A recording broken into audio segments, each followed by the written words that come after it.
welcome back to Movie Review Mom. Today the movie I'm reviewing is The Other Side of Heaven 2, Fire of Faith. This movie is rated PG-13. It's 1 hour and 50 minutes, and the Movie Review Mom grade that I gave it is an A. I'll tell you why, but first let me give you a quick nutshell, some tips for parents, and then I'll tell you some things that I really liked and a few things that I didn't like about it. First of all, this movie is brought to you by BYU TV and Koli Poki Pictures, which is cute because this character's name is Koli Poki, and Two Roads Film. It's based on a true story and the missionary efforts of Elder John H. Groberg. Now, if you saw the first movie, The Other Side of Heaven, you'll remember the very sweet storytelling and the heart of the beautiful Tongan people that were in that movie.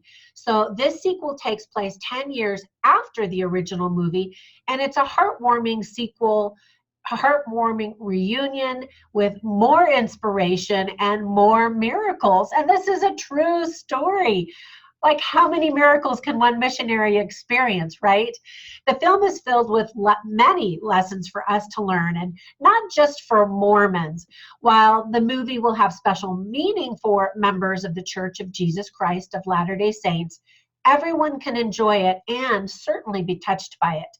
As we're told in this movie, if you wait long enough, all stories have happy endings.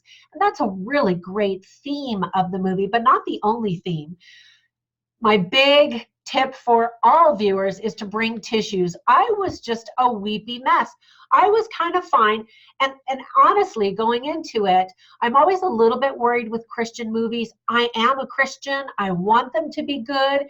But I readily admit that many times they're very cheesy and melodramatic and manipulative even. And so as the movie started, I was crossing my fingers hoping that it would be good. I enjoyed the first one, but you just never know, right?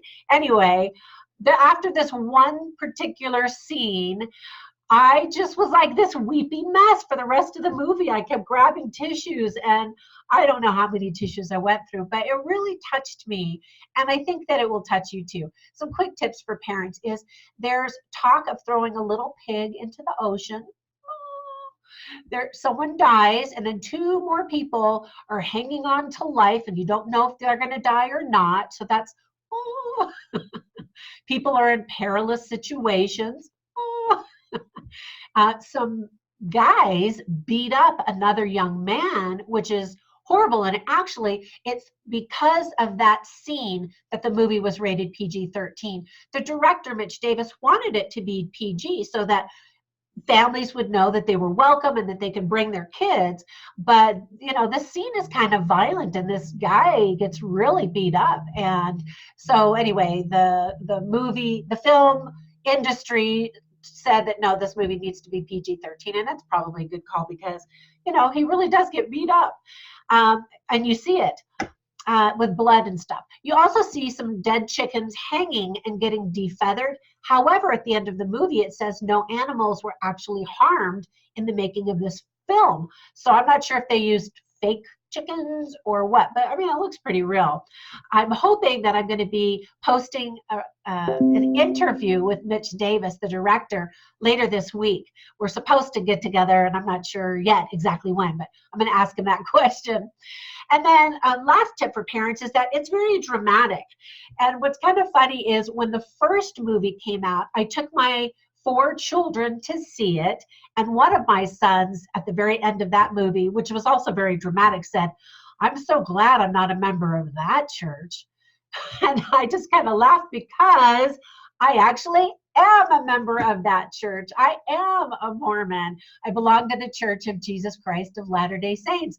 And both movies show tremendous sacrifice and sorrow and trials and tribulation, you know, and you just think, wow, I think I'll avoid that by not belonging to that church, which is kind of what my son was saying.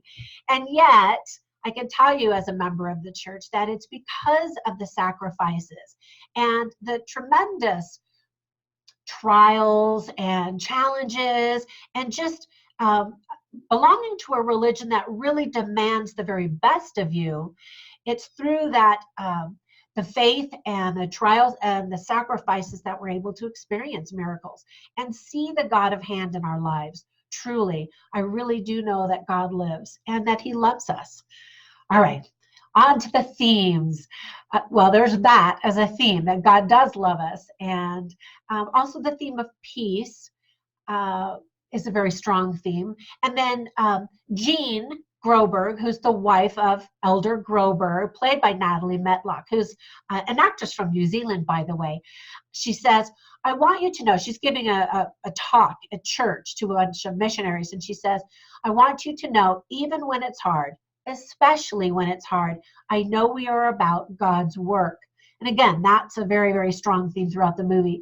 And then Elder Groberg is reading a poem by Matthew Arnold that makes him think about the loss of faith in the world today. And of course, this movie takes place in the 1960s, the first movie taking place in the 1950s. But anyway, he says, love, let us be true to one another.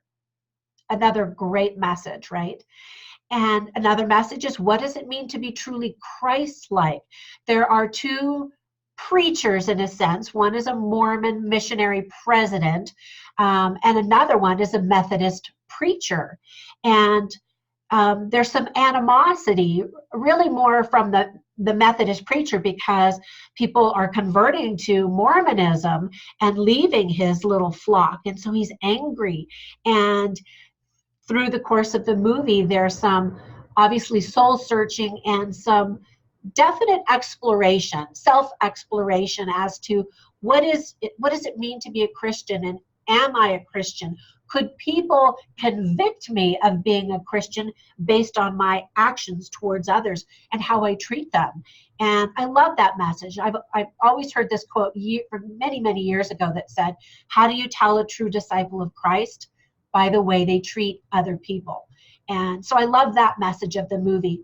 The movie shines a very insightful look on the father-son relationship, just as it shines a light on Heavenly Father and his son, Jesus Christ. John Groberg said to his wife, can you imagine it, Jean? God sending his only son to earth to die? But he did. He really did. And that message comes through very strongly as well. Prayer and the power of prayer is also another powerful message. And then whether you're religious or not, you can't deny the power of surrounding yourself with a loving, supporting community of friends. And these Tongan people just embrace Elder Groberg and his sweet little family. And it's so touching. And they are there when times get especially difficult. And I just love that. It is so important. And I have to say, being a member of the Church of Jesus Christ of Latter-day Saints, apart from religion, is such a blessing. As I raised my children, I did have a community of, I'm still raising my kids, but I did have a community of like-minded people who were trying to do what they thought was best and what they thought was right, and really serving and loving each other. And as a parent, that has been so important to me and continues to be important to me. And I'm so grateful for members of the church who have surrounded my little family in times of trial or struggle or even happiness to celebrate those moments with us. All right, so some other things that I really liked is, first of all, Christopher Gorham is absolutely fantastic. And you're going to laugh, but he kind of reminds me of Chris Evans when he's playing Captain America because of his goodness. He just has this sweet expression on his face. He just sort of oozes goodness. And so he must be a really great guy in real life. And in fact, I've heard Mitch Davis say that the reason that he actually did cast him was because he has a very gentle soul. And he does. You can just see that from him. He learned to speak Tongan in the very first movie. And in fact, his speech coach said that his accent was absolutely perfect. And speaking of accents and speaking ability, did you know he's actually a trained auctioneer like his grandfather? And when he was growing up in Missouri, his grandfather taught him how to do that. So I think that's kind of fun.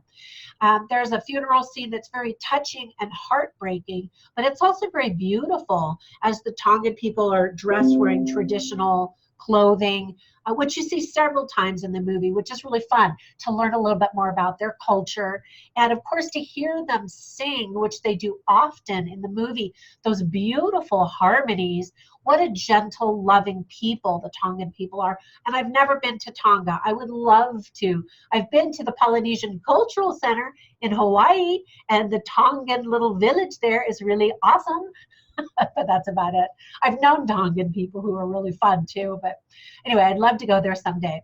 There's a lot of humor, which is great and also important to have to balance out the heavy drama and the sorrow of the movie. And in fact, there could have been a little bit more to provide even a little bit more balance. But like, for example, there's Abigail the goat that wears a little dress and runs around, which is just adorable, a nice little touch.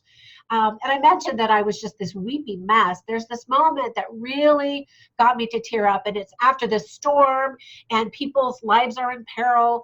And this, oh, maybe I shouldn't tell you what happened. Somebody says, "Hurrah for Israel," which is something that John Groberg had taught his children to say, which is a moment in Mormon history when it was a moment of trial and sorrow, and some men stood up and said that, showing their great faith and that they weren't going to give up and that they felt they really were on the Lord's errand. Anyway, after that point, I was just a mess.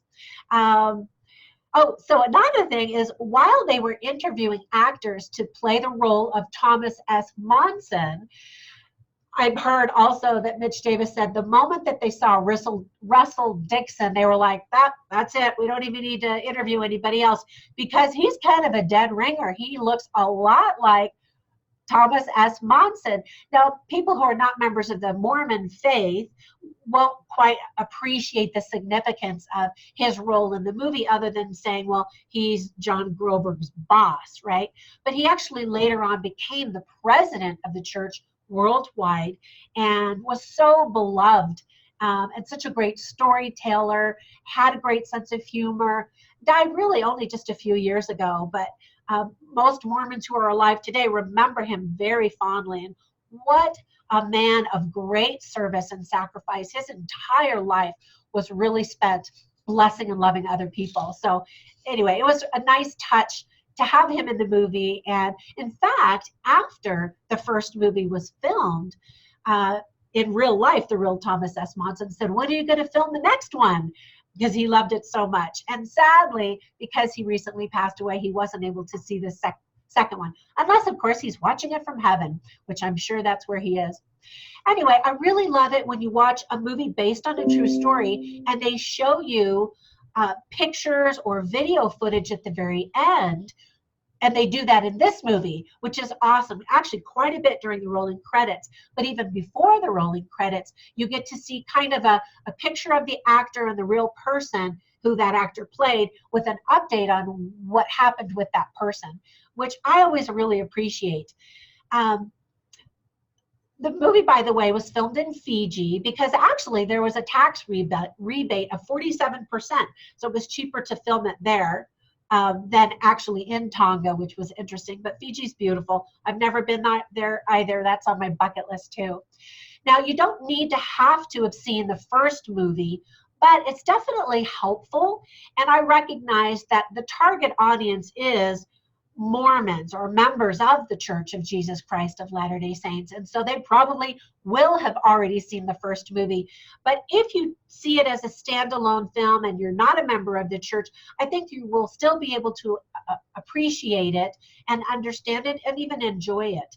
So just a heads up, I love it when Christians go to the theaters to support good Christian movies. The music is noticeably good and sweeps with emotion the entire time. Now, some people have criticized the music as being too overbearing and pushing you to feel certain emotions, but I actually enjoyed it. And maybe, I don't know, maybe because it was so powerful, that's why I was so weepy, I don't know.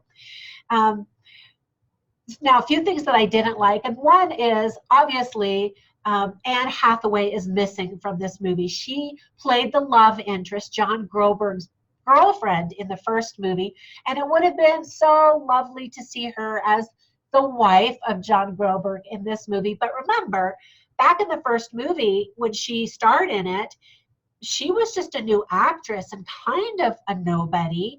And now she's an Academy Award winner and she costs a lot of money. And so unfortunately, the budget couldn't afford to include her. So they cast the new actress from New Zealand, Natalie Matlock, and she was fine. There's this bug smashing scene that's kind of gross.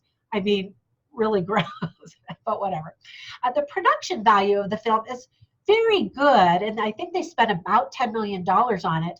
There are a couple of moments, however, where it looks like a green screen, or there's some kind of things that happen where you're just like, wow, that looks like it's, for example, there's a scene where some people are on a boat and there's a storm, and when you see the people on kind of the hull of the boat, or the end of the boat, it looks like somebody off screen is literally throwing buckets of water on them. So that scene wasn't quite as good. There's another scene where they're driving in a car and it looks like there's a green screen and they've got fake snow on the windshield. That's not a big deal considering the rest of the movie really is so well done. And as I mentioned, some of the acting can be a little bit melodramatic at times. And I'm looking down my list. Actually, I think that was pretty much it. So that's good. There's some really sweet lines in the movie. For example, there's a boy who was a miracle, or a miracle occurred about him in his life from the first movie. And if you haven't seen the first movie, then you might go, oh, I wonder what happened, because he plays a significant role in this movie. And it's cute because the little girl, John Groberg's daughter, gets to meet him as he's grown up. And she says, I've always wanted to meet a miracle. And then later, the same little girl says, I want to see a miracle, because there's another moment that's going to happen. And she's like, I want to see the miracle. And her dad says, stay here and pray for it, as he races in to go take care of something. And then another sweet moment is when John Groberg says, he's got some family issues that are happening, and he says to Elder Monson, God's work waits for no one, and he's ready to get back to work. And Elder Monson, so like him in real life, says, your family is God's work. So touching, and it's so true too, that God's work and his glory is to bring to pass the immortality of man. And what a great message that is for the movie. All right, I've talked long enough. Now it's time for you to go see the movie. So also visit moviereviewmom.com, where you can read more of my comments about this movie. And I have contests there and all kinds of other stuff. Anyway, thanks for visiting my channel. Please subscribe. Tell all your friends, as it's a new growing channel. And have a great time at the movies. Bye for now.